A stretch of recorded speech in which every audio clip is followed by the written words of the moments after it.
Welcome back to the Nikki Clarke Radio Show on wearehotline.net, and joining us today is an archaeologist and a historian. She's also an author and the former director of Toronto's Archaeological Resource Centre. Please welcome the amazing Karolyn Smardz Frost to the show. How are you doing today, Karolyn? Wonderful, and thank you for having me. Oh, it's a pleasure. Thank you so much for taking the time out to chat with you, know more about what you do and who you are. So let's get started, and I'm sure the listeners from all around the world are anticipating knowing more about your beginnings. Tell us a little bit about your background leading up to what you're doing today. Well, I started out as an archaeologist with 2 degrees in Greek and Roman archaeology, but very early in my career I became interested and concerned about making what I was doing more socially relevant. So I started working with school children on sites, and by 1985 we had created the Archaeological Resource Centre in the Toronto School Board. Our first project that we started with school kids, 3,000 school children participated in the dig on the home of Thornton and Lucy Blackburn on Eastern Avenue, where the Inglenook Community School is today. Mm-hmm. And that dig changed my life because it turned out to be the first underground railroad site ever excavated in Canada by archaeologists. Wow. Yeah, a remarkable discovery, and the Blackburn started Toronto's first taxi business, so it was quite a find. That is amazing. So what were some of the artifacts that were recovered? Well, we recovered the foundations of the Blackburn's shotgun house. It's probably the only shotgun house built in Toronto. And we discovered some of the household artifacts like dishes, broken dishes, and Thornton's penknife, which was a multiple-bladed knife like a Swiss Army knife, a beautiful thing, and buttons off their clothing. All of these objects that made the Blackburns come alive for both myself as an archaeologist and my team, but also for the people who participated and the visitors. Fantastic. Well, that's exciting. Mm-hmm. And it's really amazing how much rich Black history exists in Toronto. And a lot of people don't know about that. They think, they're kind of scattered throughout parts of northern Ontario, but right here in the city, just a wealth of archaeological discovery. So that is amazing that you were able to stumble across that. We're all benefiting from it. Tell me a little bit about your landmark biography of people through, you mentioned Thornton and Lucy Blackburn. Can you talk about the book, I've Got a Home in Gloryland? Yes, I would. After, as I said, that dig changed my life because after I finished the excavation, I had fallen in love with the Blackburns.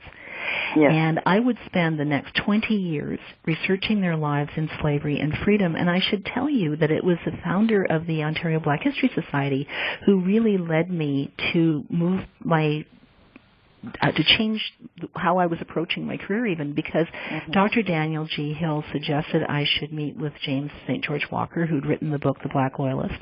And I ended up going back and doing a doctorate at the age of 39, finishing at 47 at Waterloo with Jim.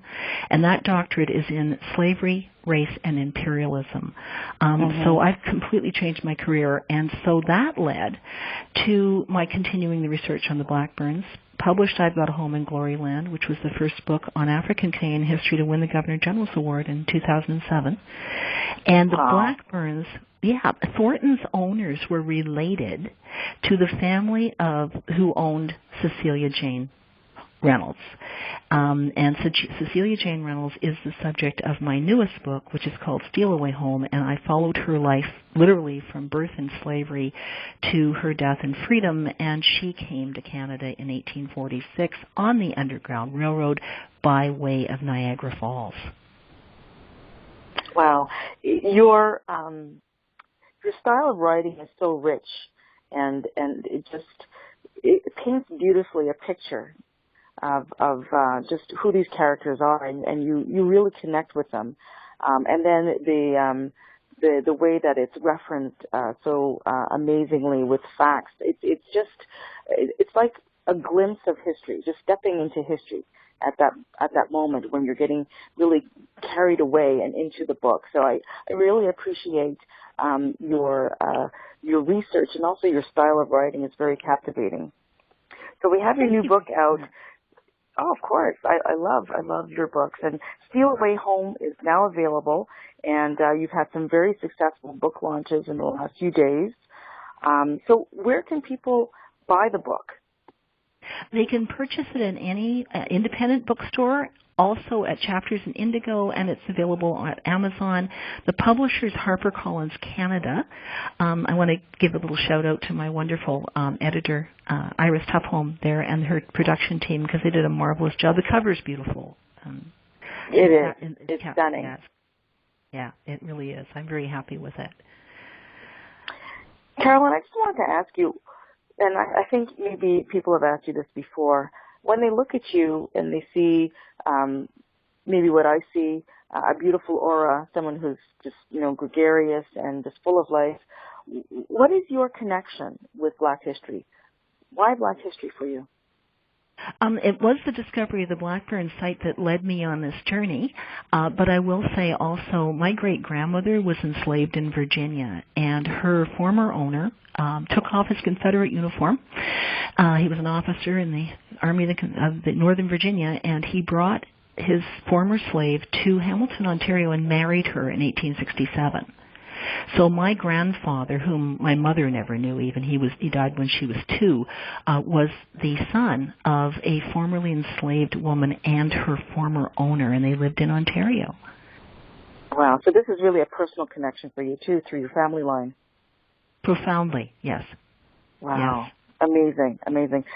So what's next for you? Do you see maybe either of these books going to movies or maybe a TV series? Do you see that happening? Oh, from your lips to God's ears.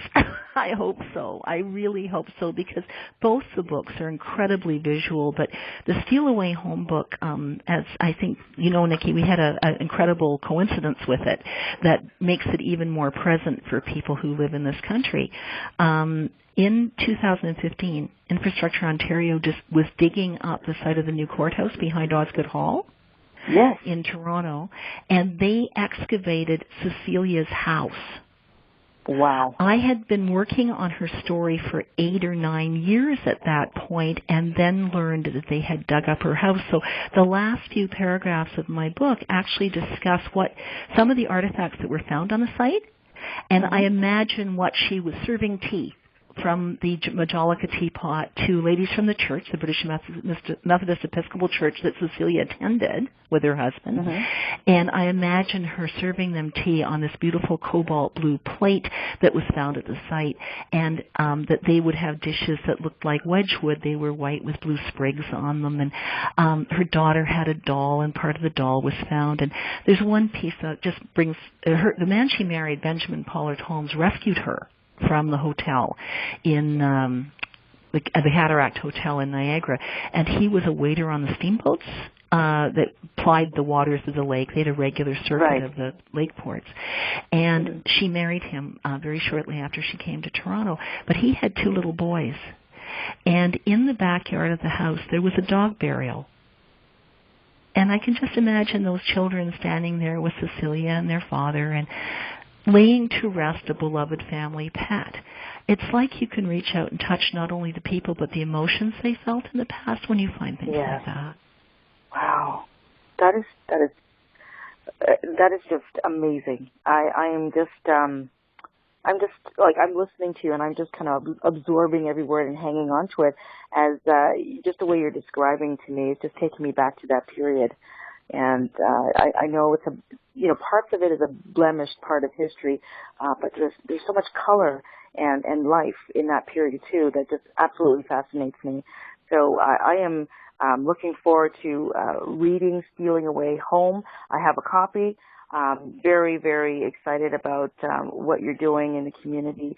And is there anything else that you'd like to share about other projects that you're involved in, Karolyn? Well, can I say one more thing about Steal Away Home?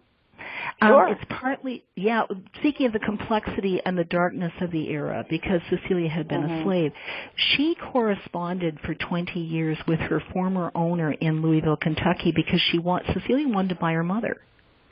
And Fanny Thurston Ballard, who had been her, she thought she was her owner. I don't believe anybody can ever own someone else. But Fanny was friendly and warm and affectionate in these letters. They're unique in the entire history of slavery. But she also was standing firm on the $600 price that she wanted from Cecelia for her mother. And you could build a house in Toronto in 1845 or 1846 when she escaped for $150. So look at the value, and how could Cecelia ever come up with that money? So That's right. my future work is continuing with those profoundly nuanced relationships that developed within slavery. Cecelia eventually moved back to Louisville to find her mother, and she lived down the street from Fanny for the rest of her life. She stole away home. Oh, my goodness. What a beautiful ending. Wow. It is powerful, and I'm so elated that you've had this opportunity to share with us, and I'm just really in admiration of the platforms that you've created to really put Black history in the forefront, so I appreciate you. And tell us, Karolyn, how can people connect with you, and also just to remind us how people can purchase the book? I'm very easy to find. I'm an adjunct professor at Acadia University in Wolfville, Nova Scotia, so just go to the Acadia website. You can find me. It's Karolyn with a K, and there aren't many of us, so I'm easy to find. And the book is available, the book is available in just about any bookstore you can think of, both independent bookstores and the Chapters Indigo line, and on Amazon. Beautiful. Karolyn, I just want to thank you for your time. It's been a pleasure just getting kind of a snapshot of the wonderful things that you're doing and sharing with the audience. And I'm sure that you'll be, approached on a huge scale by our listeners in the United States and Canada, Australia, and Asia. So I just want to thank you again for your time. And we look forward to having you live at the Nikki Clarke Show in front of a live audience, and they're just going to fall in love with you, and I'm so happy for that to happen soon. So thank you again, Karolyn. Have a beautiful day, and we'll catch up soon. Thank you for having me. I appreciate it. You're welcome. Bye-bye now. Bye-bye.